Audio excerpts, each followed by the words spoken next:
행복하고 즐거운 삶을 위해서는 건강만큼 중요한 게 없지 않나 싶은데요.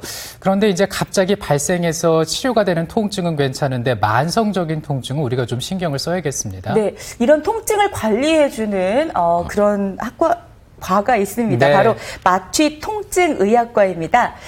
많이 들어보셨을 텐데요. 오늘은 이 마취통증의학과에서 구체적으로 어떤 일을 하는지 그리고 어떤 환자들이 이 마취통증의학과를 방문하시면 훨씬 더 효과를 보는지 살펴보도록 하겠습니다. 네, 스튜디오에 마취통증의학과 전문의 정순택 원장 나오셨습니다. 안녕하세요, 원장님. 네, 안녕하세요. 네, 이 사실 마취통증의학과라는 과가 좀 생소하게 느껴집니다. 통증의학과라고 하기도 하고 마취통증의학과라고도 얘기를 하는데 어떤 게 정확한 표현인가요? 네, 이제 정확한 이름은 마취통증의학과가 맞습니다. 네. 이제 마취통증의학과는 이름에서 이제 알 수 있듯이 마취와 통증 관리가 주된 업무라고 생각하시면 됩니다. 보통 수술실에서 많이 보죠. 이름도 수술실에 많이 써 있고. 이제 마취는 환자들이 수술실에서 수술을 잘 받을 수 있도록 네. 수술 중에 이제 환자를 관리하는 것을 말하고요.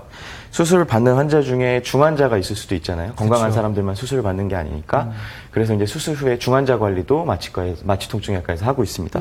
그리고 통증의학은 이제 마취통증의학의 큰 부분 중에 하나라고 생각하시면 됩니다.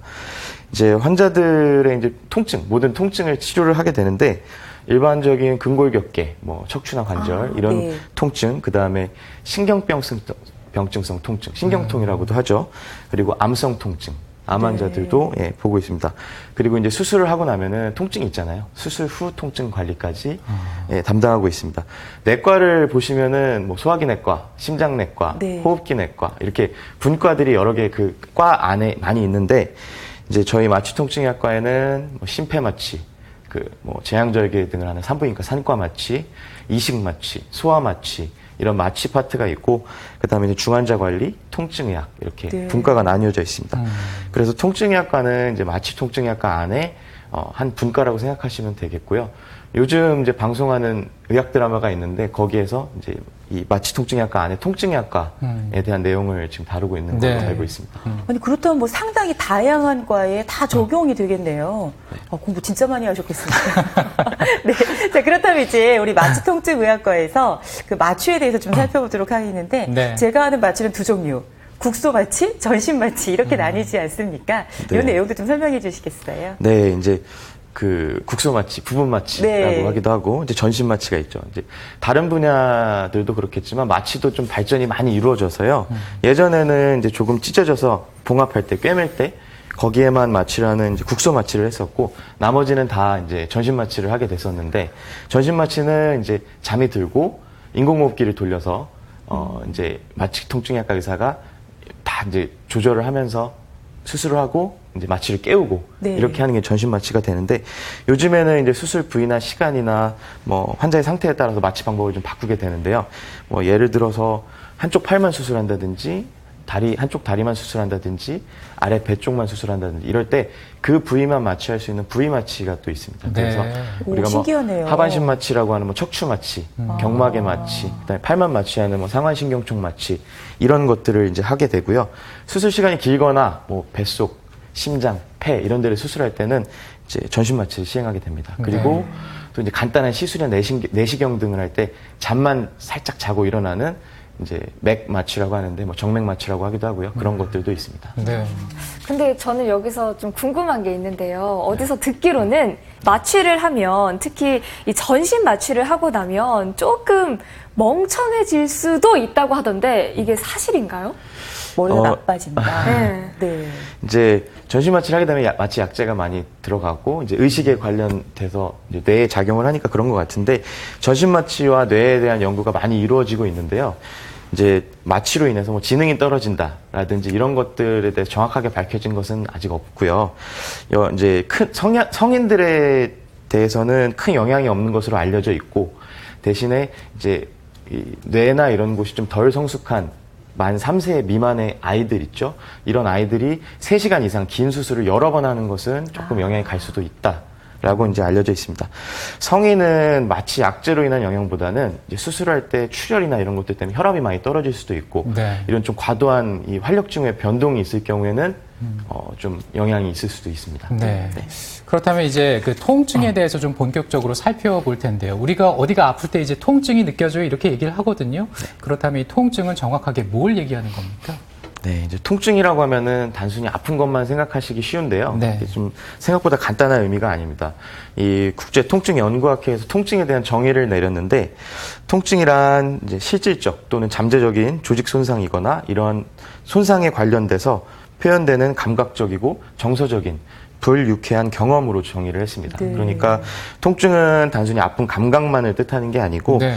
이제 아픈 감각과 아픔으로 인해서 생기는 어떤 정서적인 변화, 행동의 변화 이런 것들을 모두 포함하는 경험으로 생각하시면 되겠습니다. 그래서 이제 치료를 할 때는 아픈 감각만 없애는 게 아니고 이런 아픈 것으로 인해서 생긴 정서적인 사회적인 어떤 변화까지 같이 치료를 하는 것이 통증 치료라고 할 수 있겠습니다. 네. 아, 통증, 불유쾌한 경험.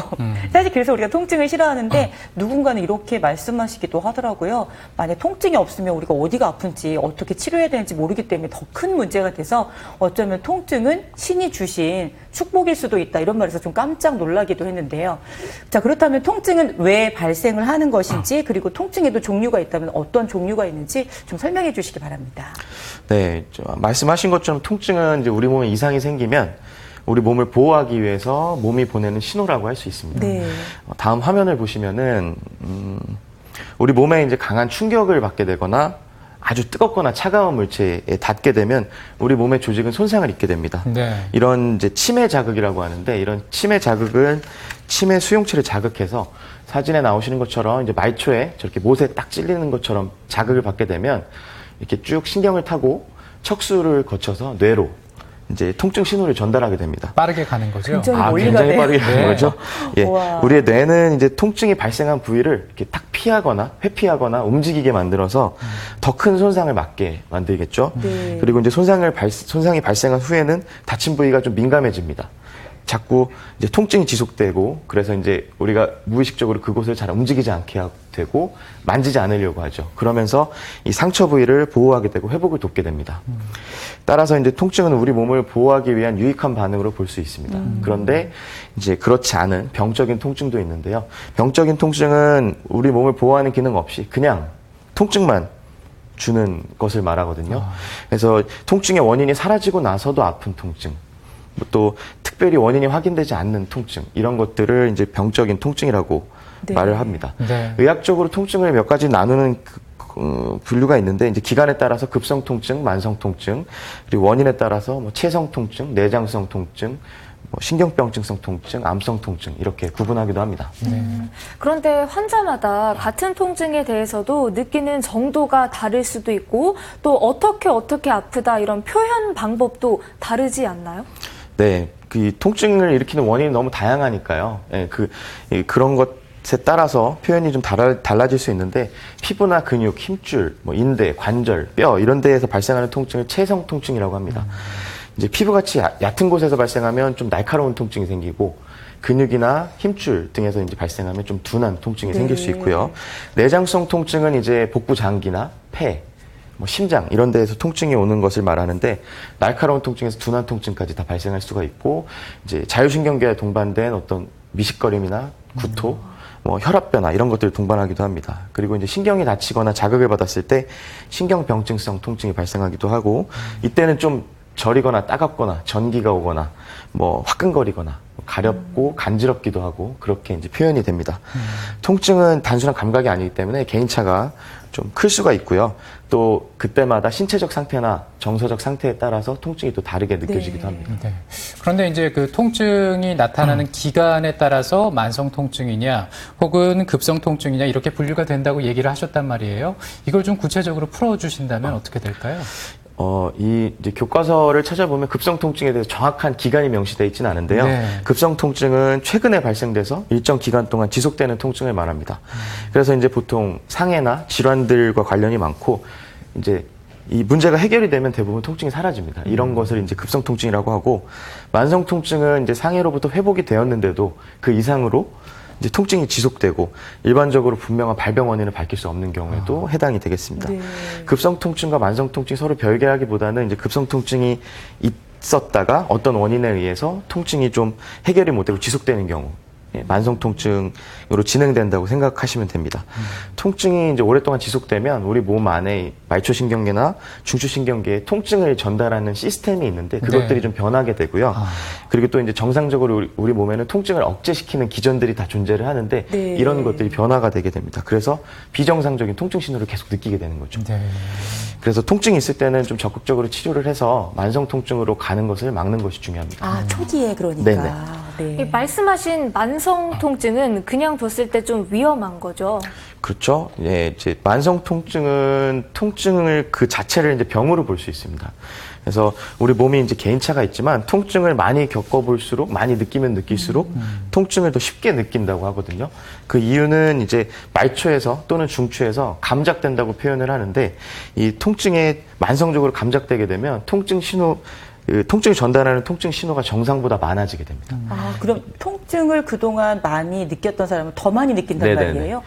그 아프지 않을 정도의 자극의 통증을 느끼기도 하고 그냥 아무 자극 없이 통증을 느끼게 되기도 하고 그렇습니다. 그래서 통증에 좀 훈련되듯이 통증이 습관화되는 것을 말하거든요. 네. 그것이 이제 만성 통증이고 그래서 이제 상처가 다 나았는데도 심한 통증이 지속되는 경우 그건 정도가 아주 심한 통증, 가만히 있어도 통증이 있는 경우, 밤에도 아픈 경우, 일상생활에 지장을 주는 통증 이런 것들이 이제 만성화되는 경우에는 꼭 치료가 필요하고 사실 급성 통증 때부터 좀 잡는 것이 중요하겠죠. 네. 환자들이 많이 물어보는 것 중에 하나 진통제에 대한 걸 많이 물어보는데 대개 이제 진통제는 단순히 통증만 줄여주고 근본적인 치료는 되지 않는 것이 아니냐라는 말씀들을 많이 하시는데요. 급성 통증이 있을 때부터 적극적으로 통증을 줄여주는 것이 이제 만성 통증으로 이행을 막아주기 네. 때문에 네. 아주 중요하고 만성 통증 환자한테는 진통제 자체가 중요한 치료제입니다. 네. 자, 통증을 한 번도 경험해보지 않으신 분들은 없을 것 같은데, 우리 아마 그 주부들께서는 아기 낳고 난 다음에 찌르르하게 뭐 시리다 이런 경험도 있고요. 바람만 불면 뭔가 시리다 이런 신경성 통증. 저는 여기 이 같을 때 이렇게 약간 시린 느낌 있잖아요. 치료는 크게 안 받아도 괜찮다고 하는데 어떻게 씹으면 좀 시리고 이렇게 신경성 통증이라고 해야 되나 이런 것들도 좀 안 좋은 것 같아요. 우리가 이제 보통 신경병증성 통증이라는 말을 쓰거든요. 신경병증성 통증은 신경의 손상으로 발생하는 네. 통증입니다. 그래서 꼭 손상이 아니더라도 신경의 압박, 뭐 신경 주변의 염증, 신경의 손상 등이 발생하게 되면 여러 가지 통증 표현을 하게 되는데 보통 저림감, 전기가 오는 느낌, 시리거나 화끈거림, 그렇죠. 시다라고 표현하기도 네. 하고요. 네. 칼로 베는 듯, 막 잡아 뜯는 듯 아프겠다. 여러 가지 네. 이제 표현을 하시게 되는데 대표적인 병으로는 이제 수두 바이러스가 신경에 잠복하고 있다가 다시 이제 활동을 시작해 생기는 대상포진이 있고요. 네. 그다음에 이제 척추 디스크나 척추관 협착증 때문에 척수나 척추신경이 자극받고 염증이 생겨서 발생하는 통증 네. 이런 것도 이제 일종의 신경병증성 통증이고요. 손목 터널 증후군, 뭐 척골 신경 포착 증후군, 3차 신경통 이런 이제 질환들이 있습니다. 또 외상으로 이제 신경 손상을 입은 후에 이제 상처는 다 나았는데 통증이 지속되는 경우 있거든요. 그렇죠. 그런 경우에도 신경병증성 통증으로 볼 수 있습니다.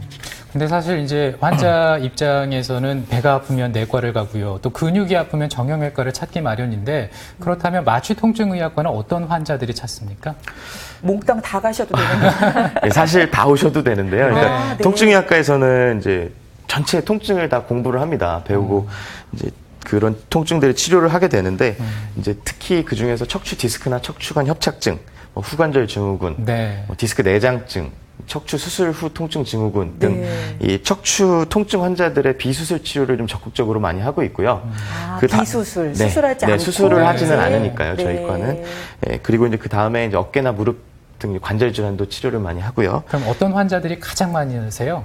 척추 질환하고 관절 질환 환자분들이 제일 많으신데요. 네. 이제 그 외에도 신경병증성 통증 환자분들도 계십니다. 아까 말씀드렸다시피 대상포진, 뭐 복합부위 통증 증후군, 말초 신경병증 이런 환자분들이 계시고 그리고 이제 또 암 환자분들도 계십니다. 네. 예, 개인 병원에서는 사실 암 환자분들을 많이 보진 않는데 네. 대학병원에서는 굉장히 많은 암 환자분들께서 통증의학과에서 통증 관리를 받고 계십니다. 그렇군요. 그렇다면 통증을 진료하는 여러 진료 과목 중에서 이 마취통증의학과에 장점이 있다면 어떤 게 있을까요? 네, 이제 척추나 관절 질환을 포함해서 여러 통증 질환을 통증의학과에서만 보는 건 아니죠. 정형외과, 신경외과, 뭐 재활의학과 이런 여러 과에서 치료를 할 수 있는데 각각 과마다 병에 대한 견해가 조금씩 다르고요. 네. 치료도 좀 다릅니다. 저희 이제 마취 통증의학과에서는 사실 다양한 부위 마취를 하게 되는데 이런 그 수술을 위해서 아예 통증을 못 느껴야 되죠. 환자가 통증 없이 수술을 안전하게 받도록 부위 마취를 이제 시행을 하고 있는데 그 부위 마취가 수술뿐만 아니라 이런 통증 환자한테 적용되면서 다양한 방법의 신경 차단술 등의 이런 시술로 네. 발전을 하게 된 겁니다. 그래서 신경 차단술, 뭐 신경 성형술, 신경 주사, 신경 치료 이렇게 불리는 그런 주사 치료나 시술에 관련해서는 가장 많은 경험과 높은 숙련도를 가지고 있는 과가 마취 통증의학과라고 할 수 있습니다. 그리고 또 이제 약제들을 많이 쓰는 과라서 진통제뿐만 아니라 뭐 항경련제, 항우울제, 그리고 마약성 진통제 이런 것들을 좀 잘 사용할 수 있는 과가 네. 마취통증의학과입니다. 갑자기 개인적인 질문 하나 드리고 싶은데 네네. 공부 더 많이 해야 될 것 같고 머리도 좀 아플 것 같은데 왜 이 마취통증의학과를 선택하게 되셨어요? 전 처음에는 마취통증의학과는 이 수술실에 들어가고 환자를 직접적으로 대면하지 않는 과이기도 하거든요. 네. 그래서 선택을 했었는데 이제 환자들을 보다 보니까 통증의학과는 또 반대로 환자들을 많이 보는 과인데 이게 좀 변하더라고요. 그런 네. 가치관들도 변하고 그러면서 마취를 처음에 주로 하다가 이제 통증의학 쪽으로 저는 이제 변경하게 되었습니다. 네. 그러면서 더 이제 환자의 깊은 애정과 사랑을 또 갖게 되셨군요. 관심 분야가 네, 그렇습니다. 그렇군요. 네. 그리고 이제 그 방송을 보는 시청자분들 가운데 통증으로 계속 고생하는 분도 계실 것 같습니다. 네. 근데 이런 통증 괜찮아지겠지 생각하시면서 놔버리는 경우도 계시거든요. 아무래도 꾸준한 관리가 필요하겠죠. 조금 전에 네. 급성이었다가 이게 만성으로 갈 수도 있다고 음. 했으니까 통증 관리 이제 시간이 많이 남지 않아가지고요. 예, 어떻게 하면 좋을까요?